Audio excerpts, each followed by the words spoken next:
Hello students, in this video we will continue further with current electricity.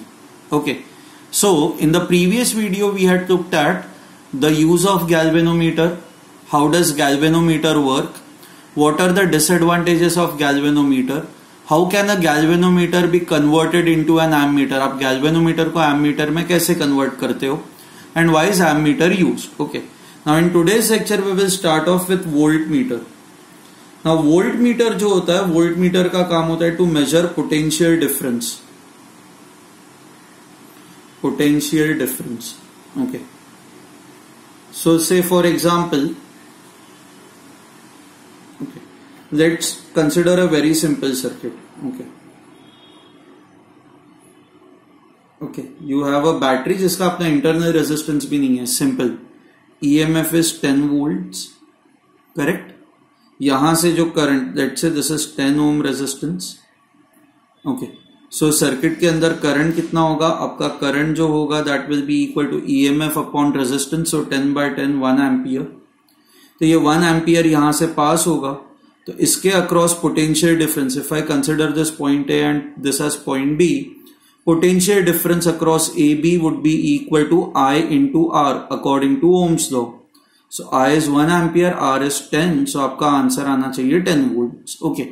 Now ये जो 10 volts है, ये major करने के लिए हम लोग क्या करते हैं, हम लोग वोल्टमीटर का यूज करते हैं. We make the use of voltmeter. Okay. So okay, this is A, this is B. Okay.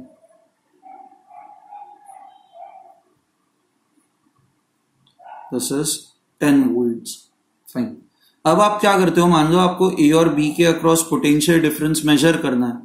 Potential difference measure करना है तो आपको आंसर 10 वोल्ट्स आना चाहिए. तो what you will do is कि आप यहां पे वोल्टमीटर कनेक्ट कर दोगे. ओके, ठीक है. नाउ जैसे ही आप वोल्टमीटर कनेक्ट करोगे, वोल्टमीटर कनेक्ट करने के वजह से लेट्स से यहां पे ये आप you have a 10 ohm resistance, and आप जब वोल्टमीटर कनेक्ट करते हो तो शायद वोल्टमीटर का अपना खुद का कुछ रेजिस्टेंस होगा. ना जैसे ही इसका अपना खुद का कुछ रेजिस्टेंस होगा, let's say the resistance of the voltmeter is 100 ohms. Okay, या 10 ओम्स ही मानता है, resistance of voltmeter is 10 ohms. Now अब आपको ये फाइंड आउट करना है ए और बी के अक्रॉस पोटेंशियल डिफरेंस कितना होना चाहिए. तो आपको आंसर 10 वोल्ट्स आना चाहिए ना. Your ideally answer should be equal to 10 volts. Okay, now let's try to see what would happen in this case. या फिर एक काम करते हैं, लेट्स मेक दिस एज, अच्छा आपको आंसर 10 वोल्ट्स आना चाहिए, और इस केस में आप अगर जो मेजर करोगे तो आपको 10 वोल्ट्स ही आंसर आएगा. द रीजन इज बिकॉज कि और कोई सीरीज रेजिस्टेंस है ही नहीं यहाँ पे, there is no other series resistance. So if you want to check, पहले तो करंट कितना होगा सर्किट में, it will be equal to EMF that is 10 divided by total resistance. दो इक्वल रेजिस्टेंसेस जब पैरेलल में होते हैं तो इनका रिजल्टेंट कितना हो जाएगा, 5. सो दिस विल बिकम 2 एम्पियर्स. तो यहां से ये 2 एम्पियर्स करंट यहां पे जाएगा, एंड ये 2 एम्पियर करंट जो है, बिकॉज यू हैव, यहां से करंट डिवाइड हो जाएगा.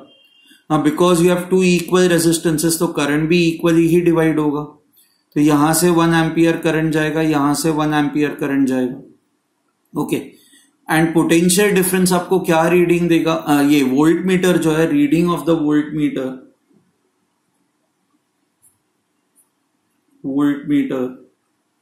विल बी इक्वल टू, आपने वोल्टमीटर इन दो पॉइंट्स के अक्रॉस कनेक्ट किया हुआ है, so this will be equal to VA minus VB. VA minus VB is I into R. 1 into 10 it is equal to 10 volts. Okay, but अगर जो मान लो हम लोग और एक दूसरा केस लेते हैं. Okay, let's say you have EMF of 10 volts.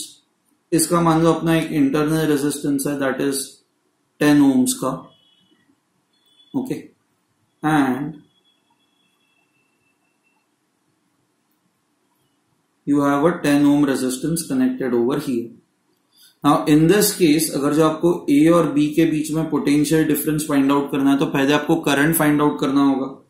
So in this case, your current would be equal to EMF 10 divided by total resistance. 10 plus 10 that is 20, तो ये 1/2 एम्पियर्स आएगा. And potential difference across A B V A minus V B, this is I into R. यहां से जो आपका current पास हो रहा है that is 1/2 into 10, this is equal to 5 volts. तो यहां पे जो पोटेंशियल डिफरेंस होगा that will be equal to 5 volts. ये आपका पोटेंशियल डिफरेंस होगा. ठीक है. Is this fine? Okay. Now we will connect this volt meter. ये वाला वोल्ट मीटर कनेक्ट करता है, ताकि वोल्ट मीटर का काम यही होता है ना कि ये सीधा आपको ये 5 वोल्ट्स का रीडिंग दे दे. So let's see volt meter connect करने के बाद क्या होगा. Okay. So let's say you have ये 10 ohms internal resistance. This is 10 volts. Okay. ये 10 ohm का रेजिस्टेंस है. हमने वोल्ट मीटर अब कनेक्ट किया है. ओके. वोल्ट मीटर का जो रेजिस्टेंस है वो भी 10 ohms है. एंड ये ऐसा आपका सर्किट है.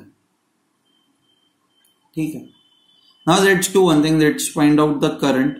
अब करंट फाइंड आउट करने के लिए current is equal to EMF that is 10 divided by total resistance. 10 और 10 का रिजल्टेंट हो जाएगा 5 और ये 10 सीरीज में हो गए तो ये हो जाएगा 15. So this will become equal to 2/3 amperes. Okay.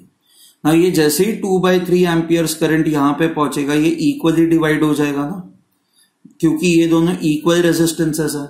तो व्हाट विल हैपन इज ये 1/3 amperes यहां से चला जाएगा and 1/3 amperes यहां से चला जाएगा. So if this is your point A, this is your point B, potential difference across AB कितना हो जाएगा? Potential difference across AB जो वोल्ट मीटर आपको रीडिंग देगा, that is reading of voltmeter,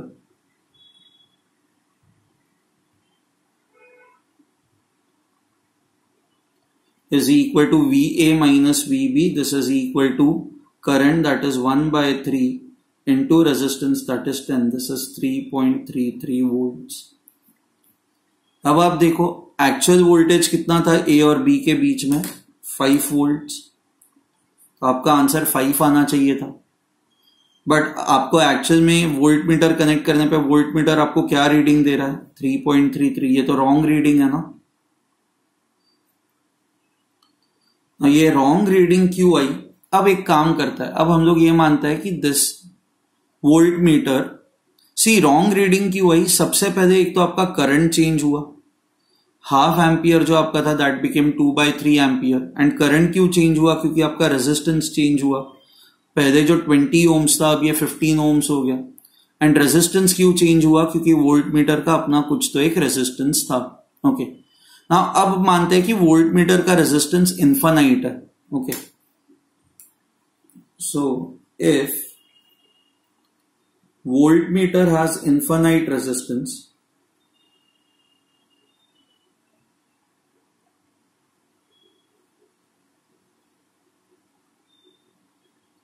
then if it has infinite resistance, इसका मतलब यहां से कोई करंट पास ही नहीं हो सकता, क्योंकि इनफाइनाइट रेजिस्टेंस है ना, तो ये करंट को पास होने ही नहीं देगा. करंट को पास होने ही नहीं देगा तो बेसिकली आपका जो करंट है वो यहां से जाएगा ही नहीं. करंट यहां से जाएगा ही नहीं तो वेदर ये पार्ट कनेक्टेड है या डिसकनेक्टेड है उससे फर्क ही नहीं पड़ेगा. आपको समझ में आ रहा है? Because current can not go from here, your effective circuit is just going to be this much. 10 ohms, EMF 10 volts,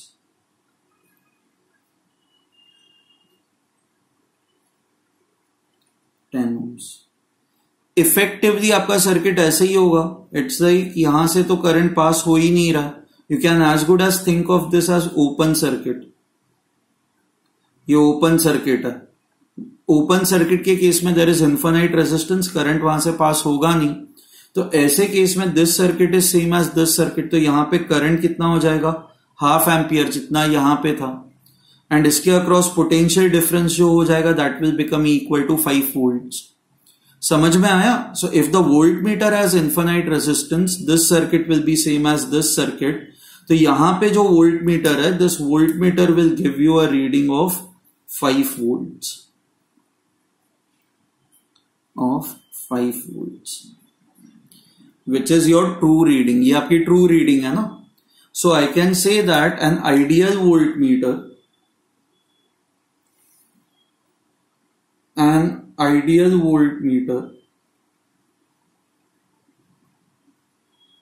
should have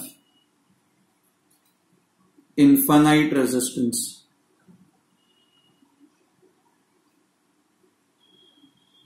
ठीक है, it should have infinite resistance. Now infinite resistance is not possible, okay, क्योंकि आप चाहोगे कि current pass भी तो हो थोड़ा सा. So infinite resistance is not possible.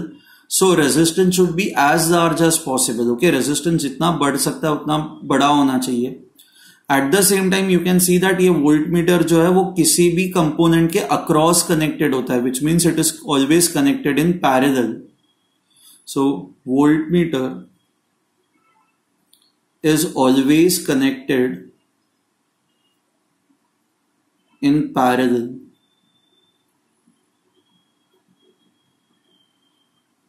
across any component.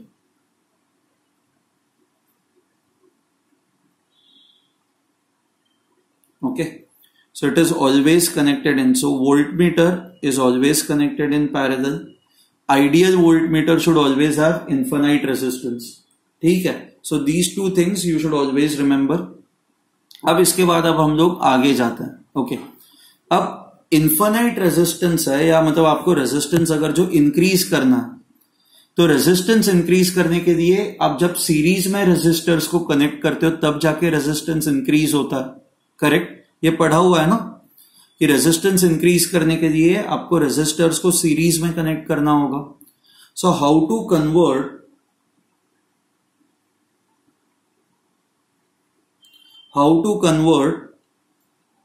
galvanometer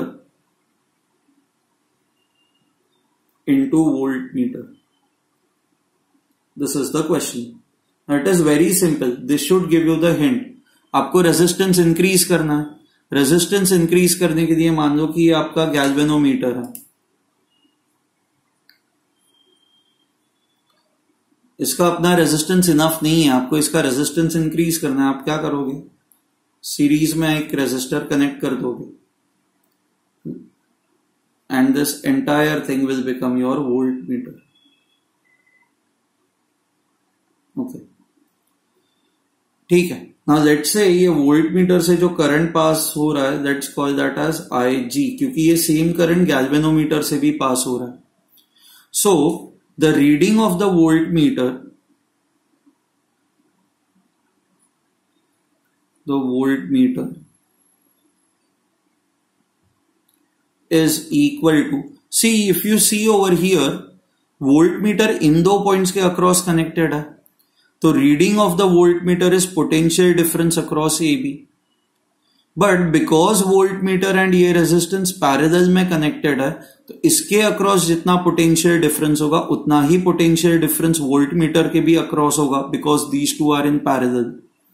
So I can say reading of the voltmeter is VA minus VB. It is also equal to the voltage across the voltmeter, क्योंकि VA minus VB is also the voltage across voltmeter. So I can write reading of the voltmeter is always also equal to potential difference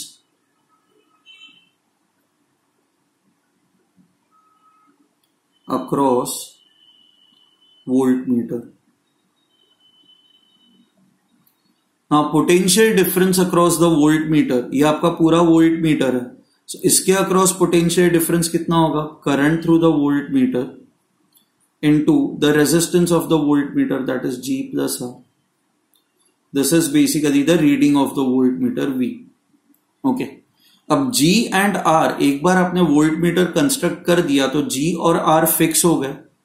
तो basically आपका V change होता जाएगा जैसे जैसे आपका IG change होता जाएगा. So now what is the maximum value of the voltage that can be measured? Vmax will be equal to, it is equal to IG max into G plus R. This is basically the maximum current that can pass through voltmeter. Now the maximum current that can pass through voltmeter is same as the maximum current that can pass through galvanometer. कल आपको याद है आप galvanometer से ज्यादा current pass करोगे तो twist wire जो है वो आपकी टूट जाएगी. सो दैट इज वाई यहां पे this becomes your full scale deflection current. So this is full scale deflection current.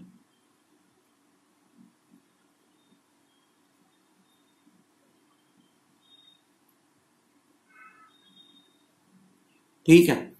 So this is your maximum current that can pass through galvanometer, that is full scale deflection current.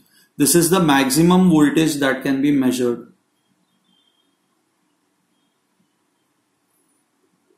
Potential difference which can be measured.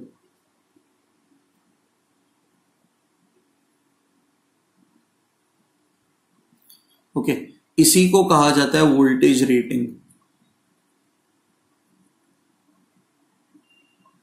So you have to remember this. Okay, ये जो है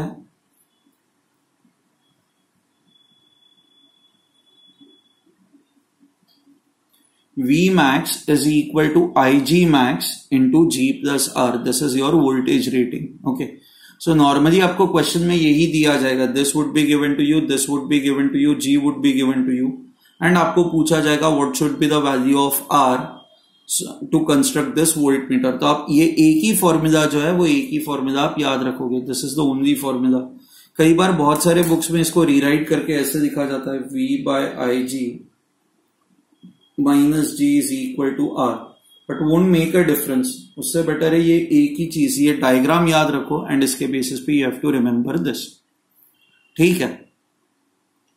सो ये आपको ये समझ में आ गया कि गैल्वेनोमीटर को आप वोल्ट मीटर में कैसे कन्वर्ट करते हो.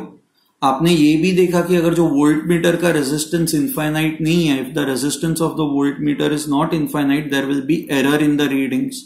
ओके. अब कई बार ना आपको परसेंटेज एरर पूछा जाएगा. How would you find out the percentage error? Percentage error is basically okay, percentage error in the reading of voltmeter.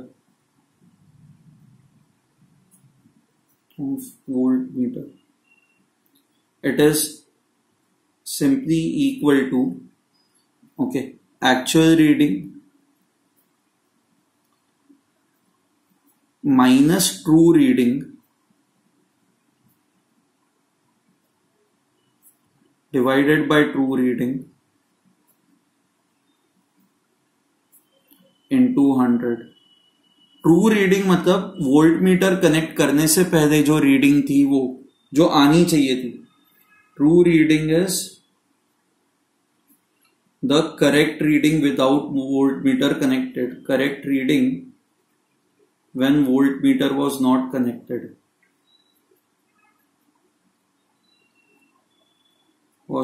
connected, ठीक है. एंड ये जो एक्चुअल रीडिंग है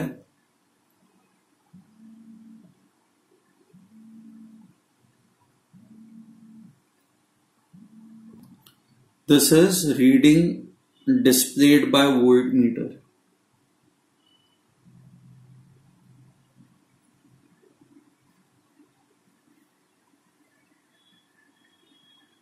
Reading displayed by voltmeter.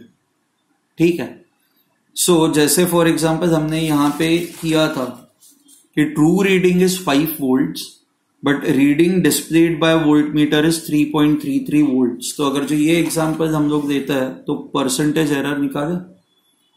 So percentage error is equal to actual reading is 3.33 minus true reading जो होनी चाहिए थी 5 divided by true reading into 100. Okay. So हमें ना नॉर्मली बस मॉड चाहिए होता है इसका. So 3.33 को I can write it as 10 by 3 minus 5 upon 5 into 100. This will be equal to 10 minus 15 minus 5 by 3 upon 5 into 100. अब बस आपको मॉड चाहिए तो माइनस साइन हटा देता है, 5 और 5 कट हो जाएगा, 100/3 33.3%। आप देख रहे हो ये बहुत बड़ा एरर हुआ, 2-3%, 4% ठीक है, 33.3% is a huge error. Okay, now इस एरर को करेक्ट करने के लिए वही ये यहाँ पे वोल्ट मीटर का रेजिस्टेंस बहुत ही कम था, 10 ohms। हमने यही कहा ideal volt meter should have infinite resistance, तो वोल्ट मीटर का रेजिस्टेंस जितना ज्यादा होगा उतना बेटर। ठीक है, so I hope you have understood what is ammeter, you have understood what is volt meter. I'll send you few solved examples. Now you have to go through those solved examples. उनको समझने की आपको कोशिश करनी है। एक बार वो solved examples आपको समझ में आ गए, then बहुत सही, फिर आप ये क्वेश्चंस को कर सकते हो। Normally voltmeter and ammeter से एवरी ईयर क्वेश्चन पूछा ही जाता है, ओके, सारे एंट्रेंस एग्जाम्स में। Okay, now there is something called as, so हमने ये देखा कि how to find out the current, हमने ये देखा कि how to find out the voltage. Now we will look at how to find out the unknown resistance.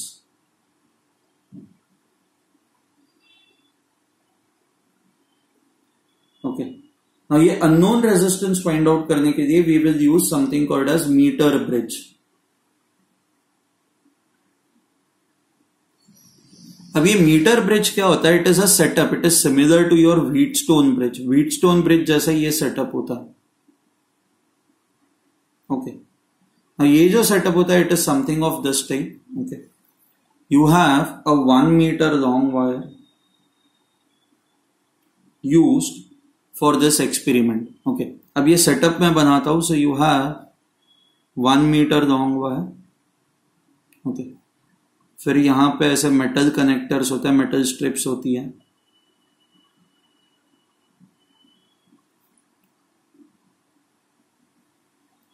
Okay, you have to ensure that this is a uniform wire, 1 meter long, uniform मतलब हर जगह पे thickness same हो, uniform resistance wire.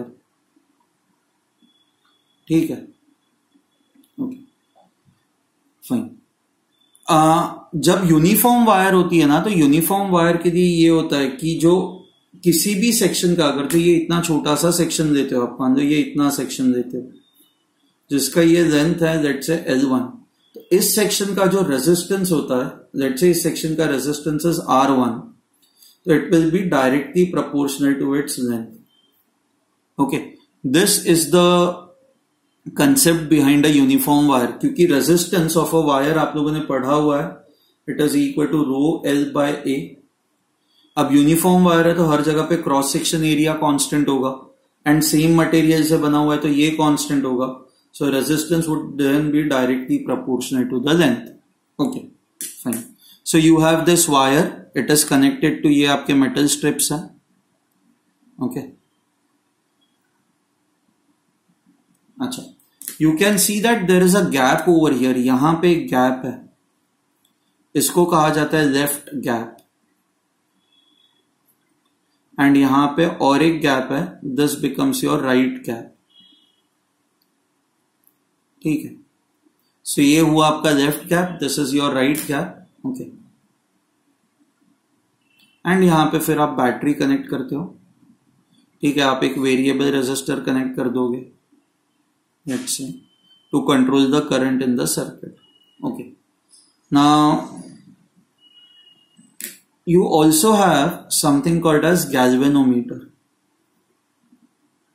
Okay, and galvanometer का जो दूसरा and होता है वो मूवेबल टर्मिनल होता है, उसको हम लोग कहते हैं जॉकी, मतलब आप कहीं पे भी ये टच कर सकते हो इसको। Okay, so this is called as jockey. ये गैल्वेनोमीटर है,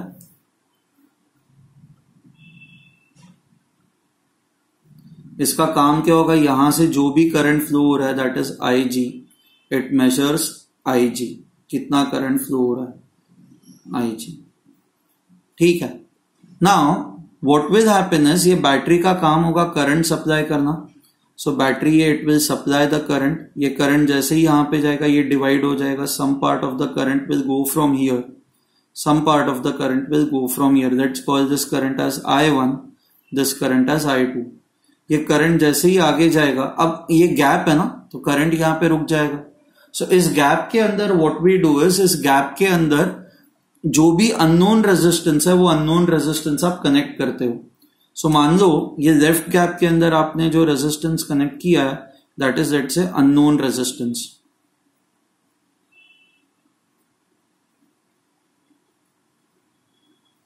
okay.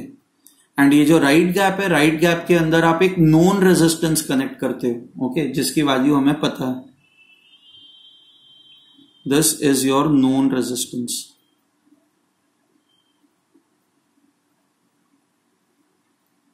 Okay, so let's call this as x, this as y. सो हमारा ये जो I2 करंट है वो यहां पे आएगा, वो x से पास होगा, और जैसे ही यहां से पास होगा यहां पे ये डिवाइड हो जाएगा ना. Some part will go from here, बचा हुआ जो पार्ट है वो आगे से जाएगा.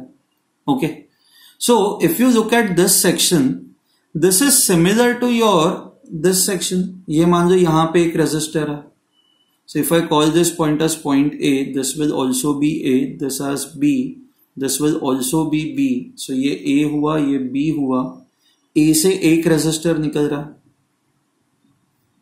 है X, यहां से फिर दूसरा रेजिस्टर B को कनेक्टेड है, दिस इज Y. अच्छा, A से और एक ये अगर जो ये गैल्वेनोमीटर है G, इसको मैं पॉइंट C कहता हूं. Let's say this is your point C. A और C के बीच में ये रेजिस्टेंस वायर है ना, इस रेजिस्टेंस वायर का अपना कुछ एक रेजिस्टेंस होगा. एंड हमें ये पता है कि ये जो रेजिस्टेंस है इस पार्ट का, it will depend upon the length. ये देखो रेजिस्टेंस मैंने आपको कहा it is directly proportional to the length. तो इस पार्ट का जो रेजिस्टेंस है let me call that as R1. इस पार्ट का जो रेजिस्टेंस होगा let me call that as R2. ठीक है, सॉरी हाँ, A से C की तरफ, सो ये G से ये C था पॉइंट. ओके, A और C के बीच में ये वायर का पार्ट है, सो उसका रेजिस्टेंस मैंने R1 माना हुआ है. C से B के बीच में भी ये वायर का पार्ट है, ये रेजिस्टेंस वायर है, तो इसका मैंने वो R2 माना हुआ है. एंड A से अब ये बैटरी की तरफ जा रहा है, ये आपका वेरिएबल रेजिस्टर है, and it is this. You can see that this is similar to this. And ये क्या होता है आपको पता ही है, ये क्या होता है, this is a Wheatstone bridge. तो ये जो आपका सर्किट है ऊपर वाला circuit, this circuit has become similar to your Wheatstone bridge. ये सर्किट व्हीटस्टोन ब्रिज जैसा हो चुका है. एंड यहां से जो करंट पास हो रहा है दैट इज IG. अब ना आप C को अलग अलग पॉइंट्स पे टच करते हो. अब C को मान लो यहां पे टच करोगे तो ये जो AC लेंथ है that will change, correct. R1 जो है, ये जो resistance of this part that is R1, it is directly proportional to the length of AC. And R2 जो है, it is the resistance of this part, it is directly proportional to the length of CB. Now if jockey यहां पे touch करने के बजाय आप यहां पे टच करोगे तो length of AC will change. AC की जो लेंथ है वो कम हो जाएगी एंड CB की लेंथ जो है वो बढ़ जाएगी. ये डिक्रीज होगा, ये इंक्रीज होगा, तो ये डिक्रीज होगा, ये इंक्रीज होगा. तो R1 and R2 will change. Now आप ये C को ऐसे अलग अलग पॉइंट्स पे टच करने की कोशिश करते हो. अच्छा, R1 एंड R2 चेंज हुआ तो आपका करंट थ्रू गैल्वेनोमीटर भी चेंज होगा. So I can say as point as jockey is touched at different points, is touched at different points,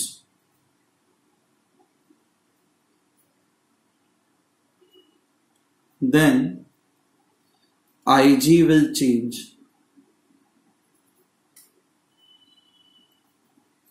Now आप पॉइंट सी एक ऐसा ढूंढते हो जहां पे IG आपका 0 हो जाए. ओके, क्योंकि आप जैसे जैसे अलग अलग पॉइंट्स पे टच करोगे तो IG की वैल्यू चेंज होगी. तो शायद कोई एक आपको ऐसा पॉइंट मिल जाएगा जहां पे IG की वैल्यू 0 हो जाएगी. Okay, so the point on the wire at which IG becomes 0 is called null point. ऐसे पॉइंट को कहा जाता है null point. Okay, now null point एक बार मिल गया, एक बार IG 0 हो गया तो आपको पता ही है ना बैलेंस्ड ब्रिज कंडीशन फिर आप लगा सकते हो. X by y is equal to R1 by R2, so that is same as X by y is equal to resistance of this part, that is R1, divided by resistance of this part, that is R2. So therefore I can write, okay, the bridge becomes balanced.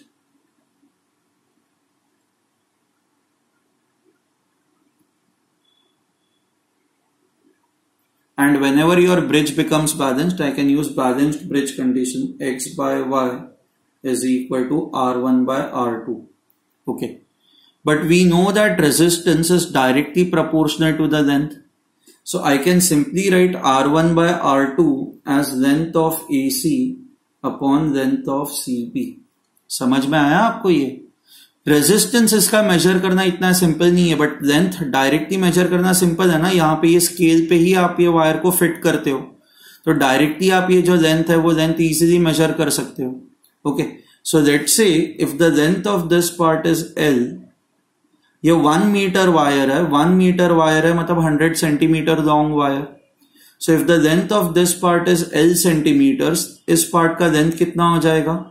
It will be equal to 100 minus L centimetres. Okay, so आपका ये जो अब formula है, ये formula कैसे very करेगा? So therefore I can write X by y is equal to length of AC. Length of AC is equal to L divided by length of CB, that is equal to 100 minus L. See, most of the times they will always say, ये इस point सी को दे will say null point. So they will say null point is obtained at 40 centimetres from the left end. तो मतलब आपको ये distance पता है 40 centimetres, तो ये बचा हुआ जो डिस्टेंस होगा that will be equal to 60 centimetres. कई बार आपको ये दिया जाएगा कि null point is obtained at 30 centimetres, 10 centimetres, 20 centimetres. ठीक है, बट कभी कभार क्वेश्चन में they will say that it is obtained from the right end. So be very careful कि क्वेश्चन में लेफ्ट एंड से आपको डिस्टेंस पता है या राइट एंड से पता है. Okay, so out of this now आपको x अननोन है, बट ये पता है, ये पता है, ये पता है, तो you can find out x. So this is the formula that you need to remember for metre bridge experiment. ठीक है, we'll stop over here. I hope you have understood this. This is again very important. Okay, bye.